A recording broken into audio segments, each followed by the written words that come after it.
Bonjour à tous, aujourd'hui on va répondre à une question particulière. Le mal de dos, c'est dans la tête? C'est un sujet tendu, très personnel et pour cause, le terme psychologique est souvent perçu comme stigmatisant, car il impliquerait que la douleur est exagérée, voire inventée par la personne, alors qu'on sait que c'est faux. Donc je comprends que vous soyez sur vos gardes quand on vous parle de ce sujet. C'est quelque chose qui m'intéresse énormément, je me forme chaque année à la prise en charge des douleurs persistantes pour mieux comprendre ce phénomène, et aujourd'hui je vais essayer de vous résumer l'état des connaissances scientifique sur la question. Donc voilà 4 choses à savoir pour répondre à cette question. Pour commencer, la douleur est toujours réelle, même si elle est influencée par ce qu'il se passe dans notre tête.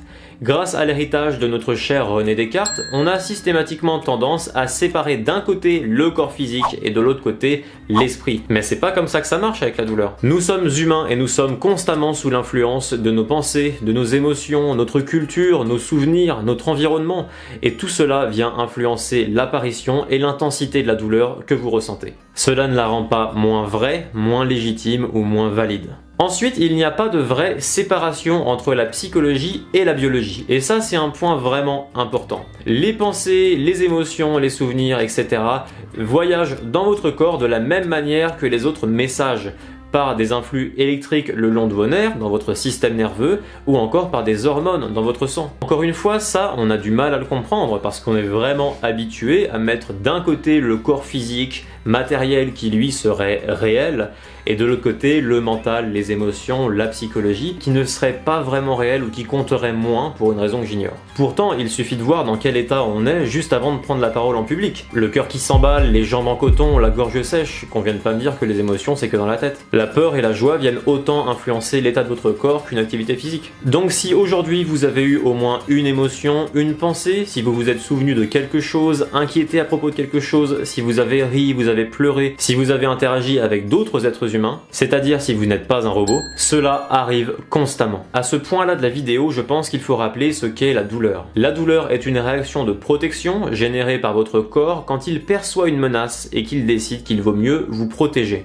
Pour enclencher cette réaction de protection, il faut bien que quelqu'un prenne la décision. Et ça, c'est le rôle de votre système nerveux central, notamment le cerveau qui reste le big boss et qui a toujours le fin mot sur cette histoire. Régulièrement, il soupèse toutes les informations qu'il a à sa disposition et prend une décision concernant votre protection. Et c'est dans cette balance décisionnelle que ce qu'on appelle les facteurs psychologiques peuvent venir influencer et faciliter l'apparition de la douleur. Par exemple, le fait de savoir qu'on a une hernie ou une dégénérescence discale, ce sont des informations associées à du danger qui vont plutôt favoriser l'apparition de douleur. Le fait de savoir que la dernière fois on s'est fait mal en soulevant un pack d'eau et qu'on garde une certaine appréhension par rapport à ça, ça peut également favoriser la douleur si on ressoulève un pack d'eau. Le fait qu'on nous ait répété 100 fois qu'il ne faut pas se pencher en avant avec en prime un joli modèle vertébral avec la hernie qui gonfle en rouge, tout ça ce sont également des informations de danger qui vont avoir tendance à augmenter la douleur. En réalité, c'est un peu plus complexe que ça parce que ces souvenirs, ces pensées, ces émotions,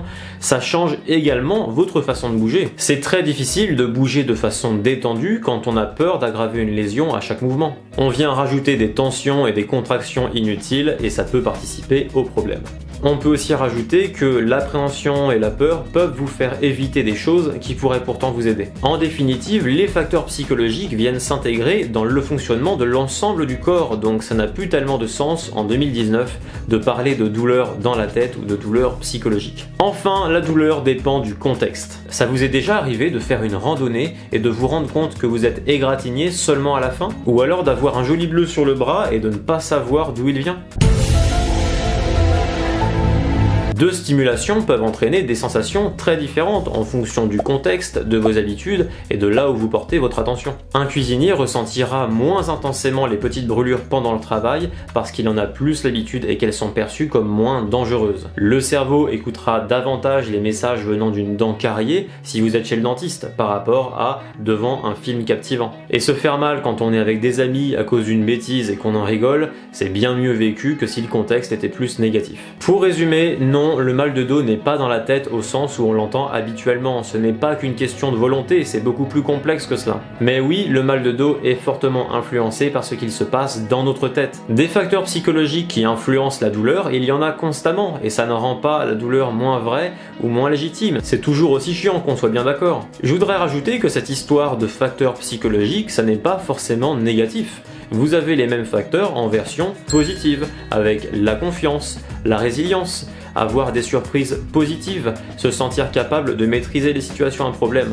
Tout ça, c'est aussi des choses qui peuvent vous aider à faire progresser. Le fait d'en apprendre plus sur la douleur peut vous aider à sortir de cette dichotomie physique-psychologique. Ça ne fait pas disparaître la douleur, mais ça peut vous aider à y réagir différemment. Et ça peut être le début d'un grand voyage. Merci d'avoir regardé la vidéo et à bientôt.